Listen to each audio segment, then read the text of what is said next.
guys! Welcome sa aming vlog. Kung bago ka pa lang dito sa aming channel, welcome na welcome ka. At kung isa ka na sa mga patuloy na sumusuporta, maraming salamat sa inyo. For today's video, kami ay mayroong planong mag-ilog. Samahan nyo kami sa isang simpleng moment kasama ang mga kids. Mag-iilog kami today para kahit papaano makapag-relax at makapag-enjoy sa preskong hangin ng kalikasan.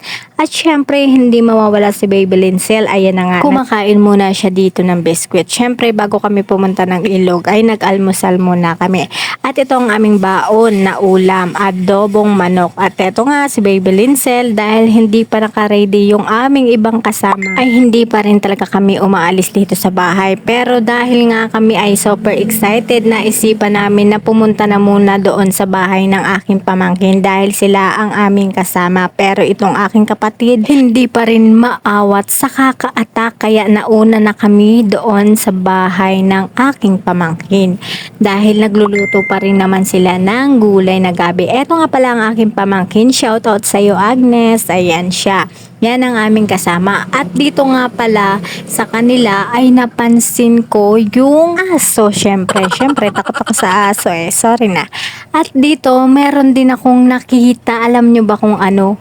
Ang puno ng santol. Yung santol may bunga na siya. Nako, sana all merong puno at meron na rin bunga. Ay charot. At syempre, habang hinihintay namin ang aming kasama, makikita mo talaga yung saya at excitement ng mga bata. Simple lang pero puno ng saya ang ganitong mga lakad. Walang magarbong plano, basta sama-sama, sapat na. At dito nga pala ay mayroon pa akong isa pang napansin. Nako. Lahat mo na lang pinansin pero pasensya na. Shout out sa iyo Kikay, sa aking pamangkin. Ayan, ano kayang iniisip niyan? Siguro namimiss na niyan ang nanay niya na nasa Bicol kasi siya ay nagbakasyon dito sa Batangas. At eto na nga, alis na kami. Kaya tara, samahan nyo kami sa aming munting lakad sa ilog at sana ay madala namin kayo kahit papaano sa saya at kwentuhan namin ngayong araw.